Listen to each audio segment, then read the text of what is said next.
Hey guys, this is Alex Krupski back again with my co-host Jake Hoffman here for episode 2 of the Millennials in Print podcast. We are really excited to have our boss, Il Capo, Steve Sanfelippo, on the show today with us for episode 2. Yeah, so the great part about Steve being our boss is that he couldn't really say no to this request. So episode 2, no, we're really excited. It'll be a lot of fun. And I think we'll just kind of turn it over to Steve. So, Steve, if you kind of want to talk a little bit about, your career through the industry, where'd you start, and then kind of how you got here. Oh, absolutely. No, I'd love to. Actually, out of school, I started working for a company called Ram McNally. And they actually used to produce their own books at one time. And I got involved in the printing industry, honestly, because the recruiting. The people were excited. They were passionate about what they were doing. And the more I learned about the opportunity, thought it was great. And actually started, believe it or not, in estimating. I used to do estimates. And the career path to sales, and I was 23 years old. Most of their salespeople weren't selling until they were in their mid-30s. And when you're that age, you're like, wow, I want a faster path. Yeah. So I had an opportunity to work for a company called Miller Color Plate, which did a lot of pre-press work for large companies like Sears at that time, when Sears was doing a lot of work, and got to know a company called Perry Printing. And through that relationship, then I started with Perry Printing and was involved in sales. And what was nice about that, and it was a great learning experience, you did your own estimates. When you had opportunities, we flew all over the country.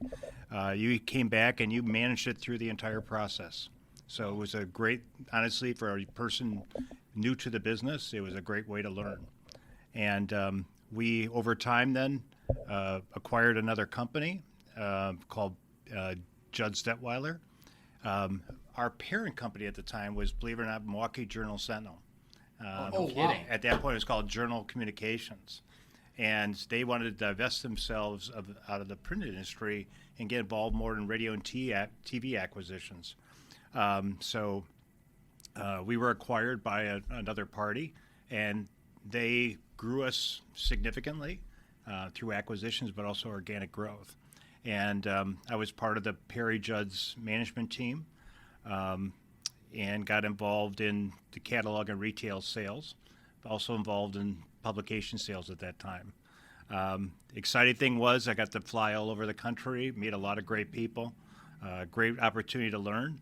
And then in 2007, we were acquired by R.R. Donnelley, and I stayed with R.R. Donnelley and was a regional sales VP for their catalog and retail space.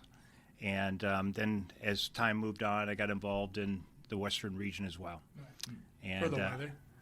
It's good weather over there. Which I used to spend anywhere from January to April out on the West Coast. Well played. He mentioned it really, really subtly there, Yeah. with the West Coast and it was great. Great experience. Obviously started in the industry with a smaller company. We became about a $350 million company, and then had the opportunity to work with R.R. Donnelley, which was at the time a global company with over $11 billion in sales. So it was a great opportunity to learn a lot about different business models and a lot of different products and services that you could bring to the marketplace for customers. It was terrific. And then I came to Randall in April of 2018. And it's been a wonderful experience, and coming up quickly on my 3-year anniversary. Yeah. And it's been a lot of fun. In Steve's defense, he didn't know he was going to have to manage both me and Alex. So it's a lot to handle for sure. Yeah. And actually what we didn't tell you too is this is kind of your anniversary party right here. With COVID protocol still in line. This is the party. We've got a few drinks here. Yeah. Cheers to the party. Cheers, guys.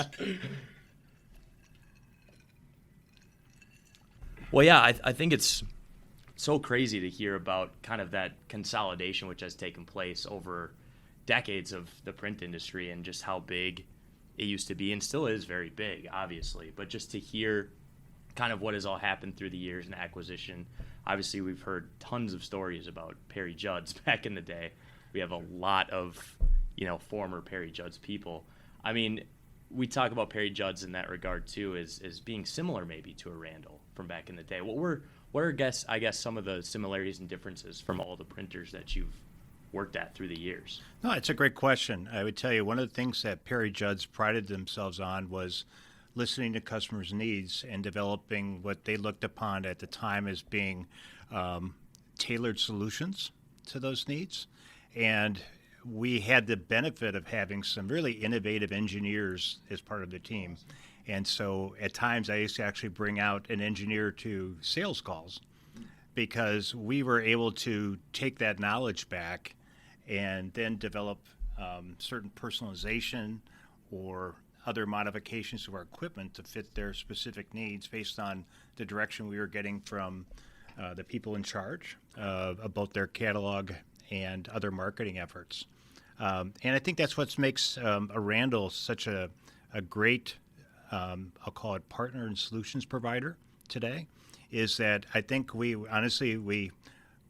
communicate to people that one of our important things that we look at for potential employees is to be a good listener, is to ask questions, to learn about our customers' needs, and come to them with what's not only a tailored quality aligned with their brand and quality experience, but also solutions for their marketing efforts. Yeah, so Steve, you obviously touched on kind of how over the course of years you've seen, printers change, consolidations, things like that. How have you seen the customers themselves change over that time too? When we would sit down with customers, their primary focus was the production of the catalog. Yeah. And today, when we sit across the table from customers and interact with customers, we're sitting down with people that have a diversity of different responsibilities. Sure. It includes the catalog, and it's a very vital part of their business, but they're responsible for all the other channels in which they're reaching out to their customers and prospects. And that's what makes it so important for us to be able to bring our knowledge and expertise, and honestly, a great opportunity for us to provide guidance and education so they can focus their attention on all their different responsibilities and not just the catalog segment. And what's exciting is to see people enjoy the positive contribution that the catalog is making to their marketing strategies, and then also know that they can rely on our team to help them continue to manage the program, bring best practices to the table, and continue to grow and succeed in their business. Yeah, so one of the things that I've definitely experienced too is, and I think I've heard so many stories about, from some people that have been in the industry a long time that are like, this is what the year looks like. And that was it, right? They had here's when we're going to be in home, here's the quantities, here's going to be here's what this year looks like. Right. Now, it's anyone's ball game, right? There's changes, there's last minute changes. How many revisions do you see on just one project? So how has that changed, and how do you think we can position, or how can print companies position themselves better to be able to deal with some of that, shifting and changing? He's asking the tough ones, Steve.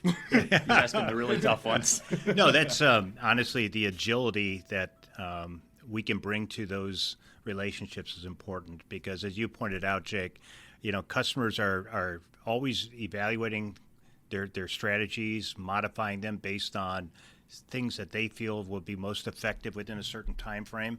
And those days of you mapping out the year's plan, we still ask and request their strategies, but recognize that those are constantly evolving and changing.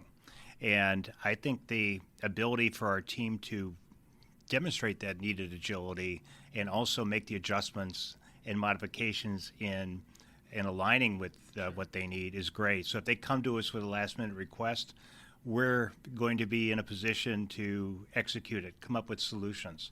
And to me, that's the important thing, is you have a challenge, you come back to the table with a different set of solutions that can accomplish what they're looking to do. Kind of touching on that point, that question that Jake just talked about, I think that there was this wrongful stigma about the print industry in general that is starting to change a little bit, that it was dying, that it wasn't as effective as it was back in its heyday or whatever. I think what's been interesting the last couple years, not even in just the print industry, but just paying attention to outside publications and things, there's been what we keep calling the renaissance of print. It seems like Right. you're re-entering. Yeah. Because what we just talked about, these customers are finding out that the catalog actually complements the rest of their marketing strategy really, really well. To me, it almost seems like a perfect creative complement to your social, your digital, your website. You can integrate all of those channels together. I just think that that's been a really interesting thing to see. Do you feel the same way? That's Oh, kind of very been- much so. The industry has been adapting to the change. It's really interesting because so many people from the outside say, well, print is dying. It's not. It's really reinventing itself. It's evolving. And what that means is before Jake and Alex, you might have mailed 8 million catalogs in a certain cycle. That same customer, or you would be maybe doing 1.5 million copies with targeted content and with a lot more data services that allow you to mail efficiently, but target both your customers and prospects in a way that really maximizes your return on investment.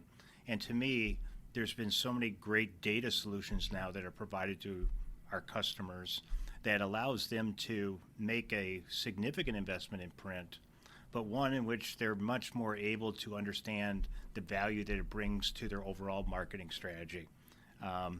So the industry as a whole, while it might be getting smaller in terms of the platform, the people like a Randall that have a medium-sized solution set, in other words, we can provide that tailored quality and service model and solution to our customers, but we can provide them all the back-end logistics and postal solutions that allow them to mail in most efficiently. So smaller quantities can mail at reasonable rates, and you can get the return on investment that people are looking for. The attribution model has Yeah. changed and evolved too. I mean, obviously Jake and Steve, you guys know that very, very well, working in direct mail and working with Jake with all those things. We touched on it a little bit, but I think that there's been, talking about the buyers and how that process has changed, who the decision makers are at the customer level. There's been like a having to speak their language type of thing that's had to happen, right? Like A translator. Yeah. A millennial but they're having to wear so many hats, right? Like you kind of talked about, they're working on the social strategy, just the whole marketing strategy together. And then they got to learn print a little bit too when they didn't grow up with that or learn about it in college. I think it's that's part of the world's colliding a little bit, and I feel like maybe why we've seen the renaissance. Do you kind of have any thoughts on that? Like there's been millennials coming into the workplace that have had to learn print, and they're like, wow, this can really be really helpful for our brand. Yeah, I think it's really been, as people are being introduced to print, to your point, I think they're starting to appreciate the contribution it really makes to the brand. As we've talked about, so many customers are now going direct to consumer, and I think they look at the printed piece as an opportunity to promote the brand, then give that customer and prospect that tactile feel. And so at a time where you can't necessarily go into a store or it's very difficult, you can convey that impression of your products in a very meaningful way. And I think, honestly, if you're like me and I've talked to other people, they look forward now to what's in their mailbox. They're looking for an opportunity. There's a lot of people at home, too. A lot of people at home still, You know what I mean? Exactly. So absolutely. that's part of it. And, I think one of the things, too, it's like that digital fatigue. How many Zoom calls, emails, all that stuff. Right. To me, catalog provides a way to get into someone's home, right? And it's kind of breaks through some of that clutter, perhaps. Yeah. It's like a subconscious thing, like our friends at Sappy have talked about. There's something with the tactile experience, the neuroscience of touch. Yeah, it's different when you can pick it up off of your kitchen counter and peruse through a product catalog or nowadays we're seeing more like brand pieces, lifestyle catalogs.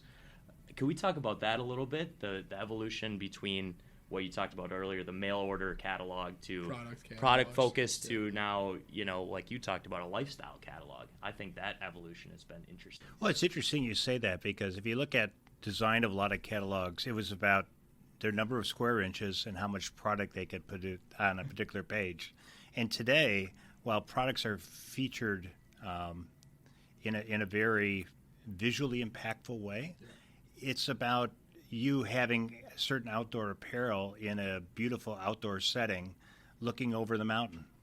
And it's an opportunity for people to say, if I'm going to have that experience and I'm really wanting to do that, this is the apparel and these are the products that I might want to bring with me on those days that I'm out hiking, as an example, right? So to your point is that the catalog provides an experience and I think promotes the values of their products. And if you're interested, if you like what you see, you're going to go to the website and dig in a little bit more deeply. I think that's an excellent summary. And that's where attribution comes in. Yeah. And $1 million question. Yeah. Yeah. So obviously one of the things that I think we're seeing is sort of the challenge or the struggle. And, there's, to your point, there's a gazillion channels that people are using. Right. So at times I think people get so frustrated, they just throw their hands up and are like, well, how do I know it's the catalog? How do I know it's not digital? How do I know it's not the social post? How do I know it's not?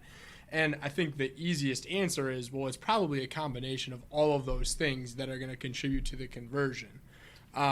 So how have you seen, I guess what I would kind of, like to understand or know is, how have you seen sort of the shift in sales become more of a marketing conversation as opposed to, this is the equipment that we can produce on? Granted, that's still part of it, right? We need to have the right equipment to produce what the end customer needs. But are you seeing it become more of that marketing conversation in your sales efforts? Absolutely. I think the last several years especially, it's more about understanding what their marketing initiatives are, and then coming to the table with potential solutions for them to consider, recognizing that they're going to be looking at certain substrates, certain formats, page counts, and things of that nature. But we want to understand what role they want that catalog to play as part of their overall marketing strategy in support of their brand experience. Sure. And then I think we're able to come to the table with some really informed ideas that align with that. And I think that has been a trend where, to your point, we would work typically with a person in charge of catalog production. Now we are working with a marketing team that has more, as we talked about earlier, a broader range of responsibilities, and they're looking for support of what expertise and guidance and solutions can you bring to the catalog portion of our overall marketing strategy. A consultative approach, right? I mean, I think that's something that people are finding value in, right? It's that education component again. Absolutely. And the thing is, I think is great is that we also learn from our customers. Yeah, that's and I think that's what's really a unique opportunity is as customers are more and more comfortable sharing their objectives and goals, it allows us to be thinking about what are some of the other things we're seeing going on in the marketplace that might be good solutions for them to consider. And to me, it's not about where you start. It's about the process and how you always are striving to improve, because there's nothing more satisfying for the team here than to see a customer grow. Oh, it's the best. Right? And to have them be perhaps starting in e-commerce only, see them creep into print, and then work with them to optimize that channel as part of their overall strategy. And that's what we try to communicate back to our team here, the kind of feedback and guidance we're getting from customers as to how their business is doing. Because I think our people feel really great and they feel a great reward knowing that perhaps they contributed in a meaningful way to that accomplishment. Yeah, absolutely. One question that I'd like to ask too is, obviously you touched on it kind of earlier on, how you were drawn into the print career was, you had these recruiters that were really excited and they kind of got you fired up, and then you got in the industry, saw this opportunity, took advantage of it over time. What would you say now is sort of, how do you think about getting young people in the industry? Are the same sort of things that were there, meaning like career potential, income potential, upward mobility, do you think that those core things are still exist in the print industry for young people to get into? I do.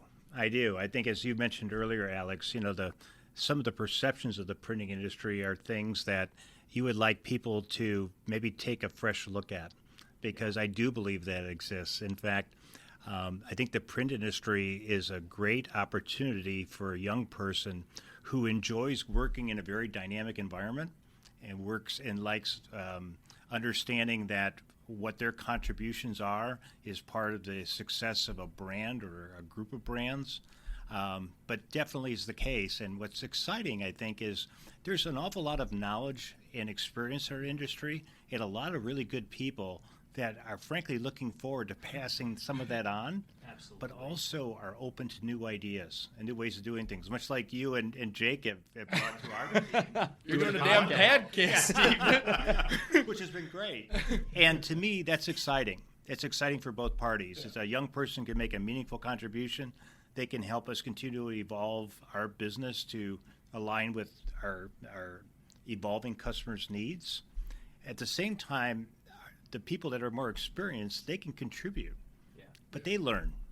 And to me, that's what makes a great team, is you bring people of different experiences and backgrounds and knowledge and let them collaborate. And I think then you get the best of all contributors. Yeah, and that's kind of, I think, contributing to that renaissance, right? It's sort of this great, knowledge-based, traditional mindset that's being combined with sort of these new ideas, and Right. It's really kind of almost like rejuvenated the industry. It feels a little bit, at least from my perspective. Well, and I think I really like that idea, because to me, there's a renewed energy, and the fact that we are fortunate here to be working with so many great customers and great brands, and they're passionate about their business, and I think they look for passionate partners.